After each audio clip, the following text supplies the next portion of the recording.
लोग तुम्हारी स्तुति करें या निंदा, लक्ष्य तुम्हारे ऊपर कृपालु हो या ना हो, तुम्हारा ध्यान आज हो या युग में, तुम न्याय पथ से कभी भ्रष्ट ना हो।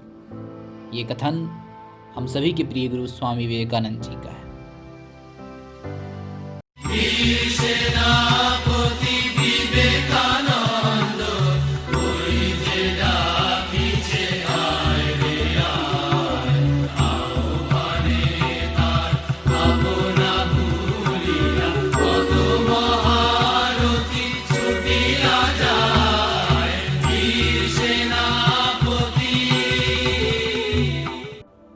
नमस्कार दोस्तों, जैसा कि आप सभी जानते हैं, आज हम सभी के गुरु स्वामी विवेकानंद जी की जयंती है।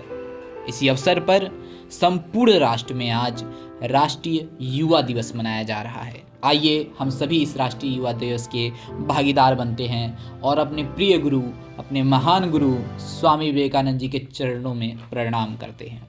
प्रवर्धयतु सौहार्दमयम्, प्रवर्धयतु सौहार्दमयम्, सदा विवेकानन्दमयं, सुविवेकमयं स्वानन्दमयम्, भुवनमण्डले नवयुगमुदयतु सदा विवेकानन्दमयं, सुविवेकमयं स्वानन्दमयम्। आज इस कड़ी में हम उनकी कुछ अनकही कहानियों के बारे में जानेंगे और इस अपने प्रिय गुरु के बारे में कुछ और बातें हम जान सकेंगे। तो हम अपनी पहली कहानी की तरफ बढ़ते हैं। पहली कहानी शिकागो। एक बार स्वामी विवेकानंद जी शिकागो गए थे, हम सभी को पता है।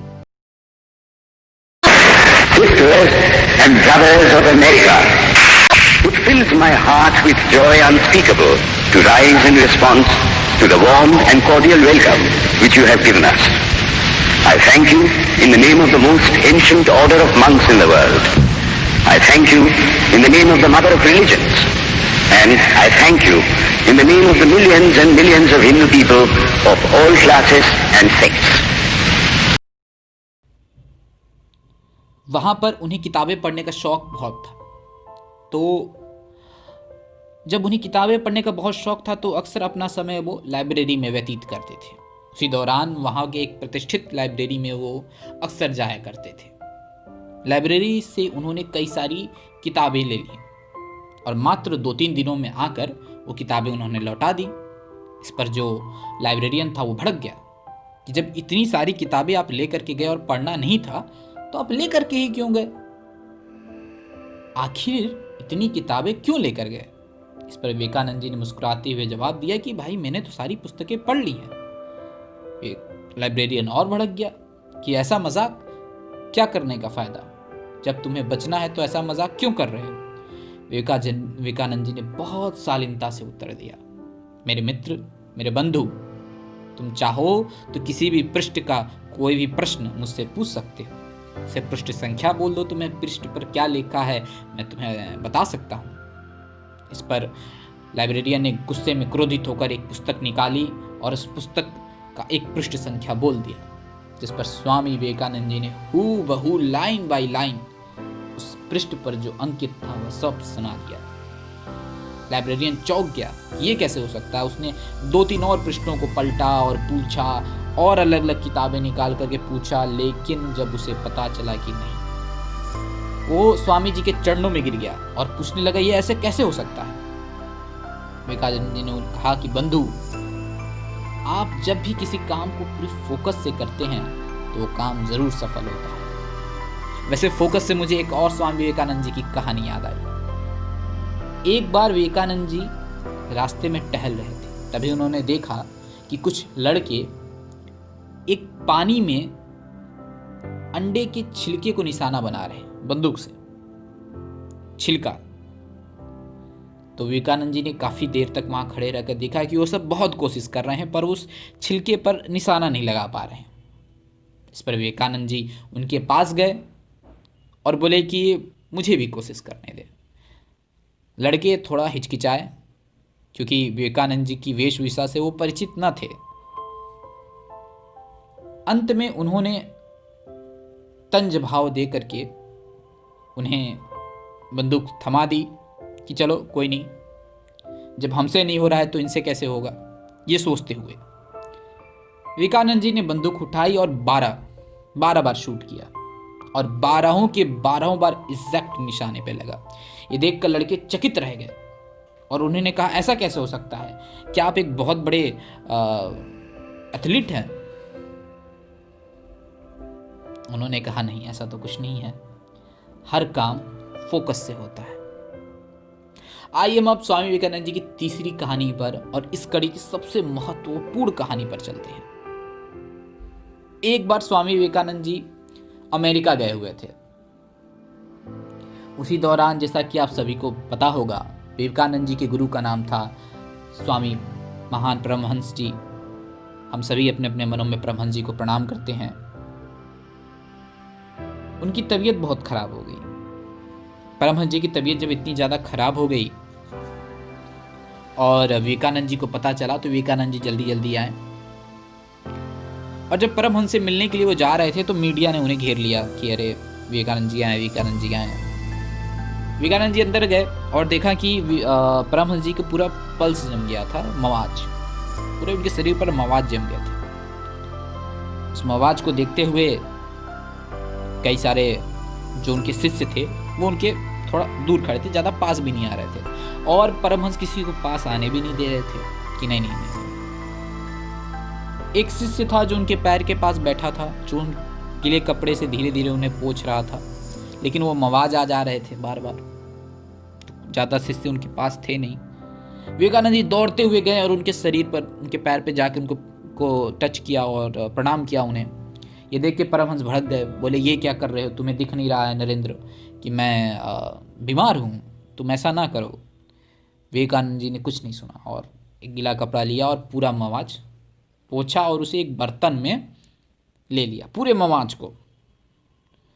एक भक्त की भक्ति क्या होती है, एक शिष्य अपने गुरु के प्रति समर्पित कैसे हो सकता है, स्वामी विवेकानंद की इस कहानी से हमें ये जो शिक्षा मिलने वाली है उसे ध्यान से समझिएगा। उन्होंने पूरे मवाज को एक बर्तन में कर लिया, उन्हें साफ किया परमहंस जी को, और परमहंस रोकते रहे कि हे नरेंद्र ऐसा मत करो, मत करो, मत करो नरेंद्र, मत करो। और विवेकानंद जी ने उस घड़े को उठाया और उस पूरे मवाज से भरे हुए घड़े को उन्होंने पी लिया। जब पीकर वो बाहर निकले विवेकानंद जी, तो मीडिया उन्हें घेर ली और सभी मीडिया में से एक बंधु ने अपनी माइक को आगे करके विवेकानंद जी से पूछा कि आपको कैसा लगा, इसका स्वाद क्या था। विवेकानंद जी ने कहा, उत्तर सुनिएगा, विवेकानंद जी ने कहा कि मुझे अगर शायद अमृत मिल जाता तो वो भी ऐसा नहीं होता। एक शिष्य कैसा हो सकता है, कैसा उसे होना चाहिए, इसकी पराकाष्ठा देखिएगा। आइए हम अपनी अगली कहानी की तरफ बढ़ते हैं। हमारी अगली कहानी है स्वामी विवेकानंद जी के बारे में। एक बार विवेकानंद जी अपने एक मित्र के यहाँ गए हुए थे। वहां मित्र के यहाँ जाते समय ही वो कुछ वेशभूषा पहने हुए थे, जा रहे थे तो बाहर कुछ लड़कियां थीं। उन्होंने विवेकानंद जी को देखा। उन्हें देख करके उनमें से 2-3 लड़कियां उन्होंने देखा ऊपर से नीचे कि ये तो विवेकानंद जी अमेरिका में थे उस समय, तो उन्होंने देखा कि तो वेशभूषा देख करके वो हंसने लगी। उनमें से एक ने कहा कि चलो क्यों ना हम थोड़ा इन्हें परेशान करते हैं। विवेकानंद जी के पास अक्सर एक वो सुंदर घड़ी पहना करते थे, तो वो गई, उनके पास गई और जाके सब कहने लगे कि अगर तुम मुझे अपनी ये घड़ी उतार कर नहीं दोगे तो हम चिल्ला चिल्ला के लोगों को बुला देंगे। तो कोई और साधारण व्यक्ति रहता तो डर जाता तुरंत और अपनी घड़ी उतार कर तुरंत दे देता, अरे नहीं, ले लो। और विवेकानंद जी तो विवेकानंद जी हैं, हम सभी के गुरु। विवेकानंद जी मुस्कुराए और गूंगे बहरे होने का नाटक करने लगे। उन्होंने कहा समझाते हुए साइन लैंग्वेज में कि तुम जो भी कहना चाहती हो मुझे सुनाई नहीं दे रहा है, कृपया तुम किसी कागज में लिखकर मुझे बताओ। तो लड़कियों ने कहा ठीक है। उन्होंने कागज में लिखा कि अगर तुम अपनी घड़ी नहीं दोगे तो हम चिल्ला चिल्ला के लोगों को बुला देंगे। और लिख करके विवेकानंद जी को दिखाया। विवेकानंद जी ने कहा अच्छा अच्छा, कागज कागज कागज। कागज को ऐसे पकड़ा हाथ में और फिर उन्होंने बोला कि अब मैं लोगों को बुलाऊंगा और ये कागज़ दिखाऊंगा। विवेकानंद जी के मुंह से आवाज़ सुन करके लड़कियां चकित रह गई कि अभी तक तो ये मग बनने का ये कर रहे थे। विवेकानंद जी की ऐसी बुद्धिमानी देखकर लड़कियां भी चौंक गई। ऐसे थे हमारे महान गुरु, हमारे प्रिय गुरु स्वामी विवेकानंद जी। आइए हम सभी उनके चरणों में प्रणाम करते हैं और आशीर्वाद प्राप्त करते हैं कि वो हम सभी के जीवन में सुख और समृद्धि बढ़ाएं। स्वामी विवेकानंद जी के प्रभु के चरणों में प्रणाम। इस परदेस में ओ परदेस में क्यों परदेसी रहें, चलो मन जाए घर अपने, चलो मन जाए घर अपने। धन्यवाद मित्रों ये वीडियो देखने के लिए। अगर आपको ये वीडियो पसंद आया हो तो इसे लाइक करें, हमारे चैनल को, हमारे अपने चैनल को, आप सभी के चैनल को सब्सक्राइब करें, इस वीडियो को ज़्यादा से ज़्यादा शेयर करें। बहुत बहुत धन्यवाद।